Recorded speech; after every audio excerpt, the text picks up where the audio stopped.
Esse vídeo é para aqueles que acham que prosperidade é só dinheiro.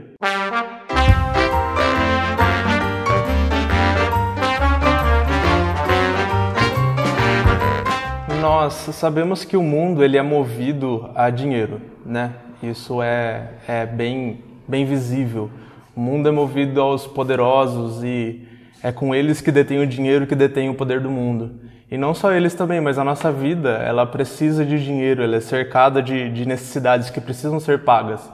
E para isso que a gente trabalha, para ter dinheiro. Mas e como o cristão lida com o dinheiro? Como o cristão lida a sua cristandade em relação ao dinheiro? Como ele lida com as suas finanças? Como é o dinheiro para ele? Bom, primeiro a gente precisa entender que o cristão ele é uma pessoa comum como qualquer outra. Se alguém que não é cristão precisa trabalhar para pagar as contas honestamente, um cristão também precisa trabalhar para pagar as contas honestamente. Se alguém que não acredita em Deus e não tem a sua fé em Jesus precisa trabalhar para trazer alimento para sua família, um cristão também precisa trabalhar para trazer alimento para sua família. Assim como um pai de qualquer família precisa prover alimento para sua família, prover momentos de lazeres, prover qualquer coisa que a sua família necessite, um cristão também precisa. Só que a nossa relação com o dinheiro ela é um pouquinho diferente. Jesus fala em Mateus 10 e Paulo em 1 Timóteo 5 que o trabalhador ele é digno do seu salário. Então, se alguém que não professa a fé em Jesus tem o direito de trabalhar para manter a sua família, nós também temos. Só que essa maneira como nós lidamos com o dinheiro ela é um pouquinho diferente. Para nós cristãos, o dinheiro ele tem o seu devido lugar. Ele não é a primeira coisa que nós buscamos e também não é a última.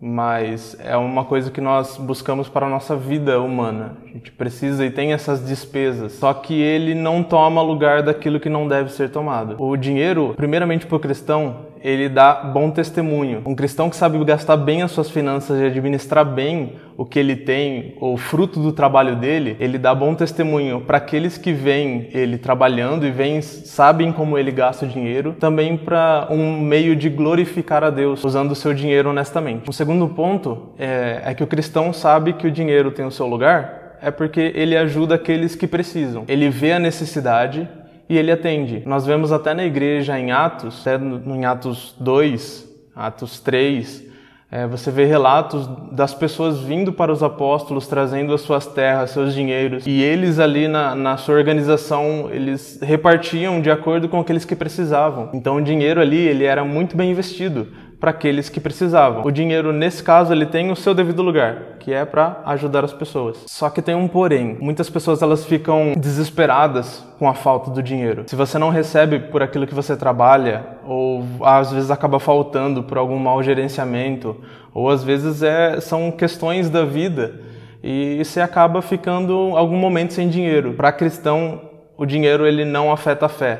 A nossa fé não está firmada no fato da gente ter ou não ter dinheiro. A nossa fé está firmada em Jesus. Quando falta dinheiro, nós não somos abalados. Apenas nós entendemos que precisamos contornar aquela situação, tendo em vista sair daquilo lá, não só para o bem da nossa família, mas também para continuar ajudando aqueles que precisam. Nós oferecemos, na verdade, não só o dinheiro quando temos, mas nós oferecemos aquilo que é mais importante. Como diz em Atos 3, do 6 ao 7, disse Pedro: "Não tenho prata nem ouro, mas o que tenho, isto lhe dou. Em nome de Jesus Cristo, o Nazareno, ande." Segurando-o pela mão direita, ajudou a levantar, e imediatamente os pés e os tornozelos do homem ficaram firmes. Você vê aí uma citação clara. Pedro ele foi explícito em dizer para o homem que ele não tinha dinheiro, mas ele tinha uma coisa muito mais importante: Jesus Cristo. Entendendo que o dinheiro tem o seu lugar, a gente começa a ver um outro aspecto, que são as pessoas que tratam o dinheiro como um senhor. Como o texto de Mateus 6:24 diz que dinheiro é um Deus, é um mamon. E isso ocasiona um caso de idolatria, quando o dinheiro ele passa a ser muito mais importante do que Jesus, do que as escrituras, do que o seu amor pelo seu próximo. E aí ele passa a tomar o lugar de Deus, que é de direito de Deus no nosso coração, em vez de ser entronizado Deus, entronizado o dinheiro. Ele é a primazia de tudo, ele é o bem que eu busco para minha vida inteira. Em Mateus 6, do 19 ao 21 e 6, 24, porque onde estiver o seu tesouro, aí estará também o seu coração. Mas ajuntem tesouros no céu, onde as traças e a ferrugem não corroem, e onde ladrões não escavam nem roubam. Não acumulem tesouros sobre a terra, onde as traças e a ferrugem corroem e onde o ladrão escava e rouba. Ninguém pode servir a dois senhores, porque ou irá odiar um e amar ao outro, ou irá se dedicar a um e desprezar o outro. Não se pode servir a Deus e às riquezas. Quando o dinheiro está colocado em lugar de ídolo, em uma idolatria, é impossível você glorificar o nome do Senhor. Até porque você não está servindo ao Senhor, você está servindo às riquezas. Quem tem o dinheiro como Senhor, constrói a sua casa na areia. É uma base totalmente maleável. Qualquer sopro, qualquer adversidade, qualquer dificuldade na sua vida, você vai para o chão. Se faltou dinheiro e a sua base está fixada no dinheiro, já era. Tendo em vista, então, esse ponto, que para algumas pessoas o dinheiro é como um senhor, a gente passa para o ponto em buscar isso.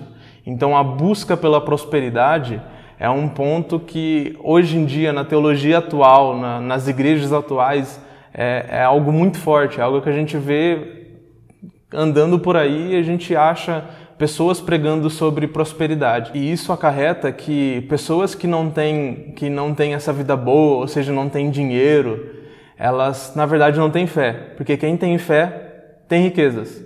Agora, a pobreza e doença é tudo sinal de que lhe falta fé. E isso é um problema quando isso é tratado como primeira instância, como a primazia, como aquilo que você deve buscar primeiro. Isso mostra que a busca pela prosperidade não tornou só o dinheiro como idolatria, mas essa busca inteira, incessante, como idolatria. Você idolatra não só o dinheiro, mas idolatra a busca pelo dinheiro. A busca pela prosperidade, ela também traz pra gente a noção de que Deus nos deve alguma coisa. É impor a Deus os nossos pedidos, as nossas petições e obrigar que Ele cumpra os desejos do nosso coração. E muitas das vezes isso se relaciona a riqueza, se relaciona a dinheiro. É o famoso fazei prova de mim, que diz em Malaquias, só que muitos não entendem que esse livro é profético. E fazei prova de mim é porque naquele tempo as pessoas que davam dízimo e as tribos que davam dízimo era para sustento da tribo levita.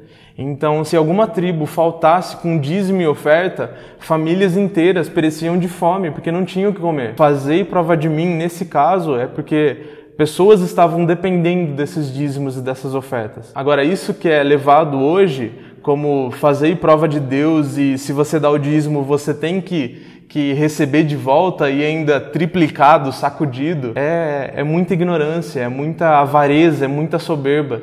E é uma busca pelo dinheiro que é idolatria. Paulo vai falar em 1 Timóteo 6, contendas de homens corruptos de entendimento e privados da verdade, cuidando que a piedade seja causa de ganho, aparta-te dos tais.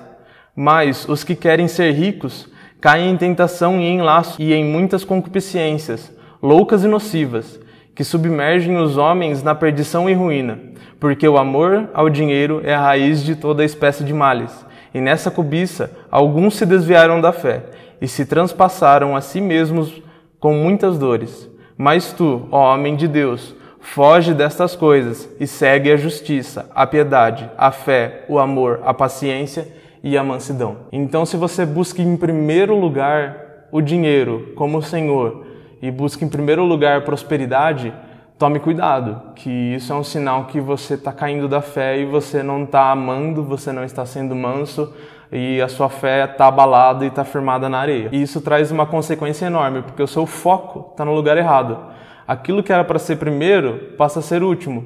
Aquilo que passa a ser importante já não é mais importante. Você elenca algumas coisas e eleva a posição superior a algumas coisas que não deveriam estar naquela posição, e as coisas que são mais importantes você simplesmente ignora ou abaixa de posição. Então, em vez de, por exemplo, ensinar sobre doutrinas da graça, salvação, sobre os solas, sobre Deus, sobre a redenção, sobre Jesus, sobre a cruz, e você vê em muitas igrejas o ensino de como ganhar, como ser bem-sucedido, como ter, e como conseguir, como conquistar. Isso não deve ser buscado em primeiro lugar. Isso mostra que Mamon tomou conta do lugar que era exclusivo de Deus.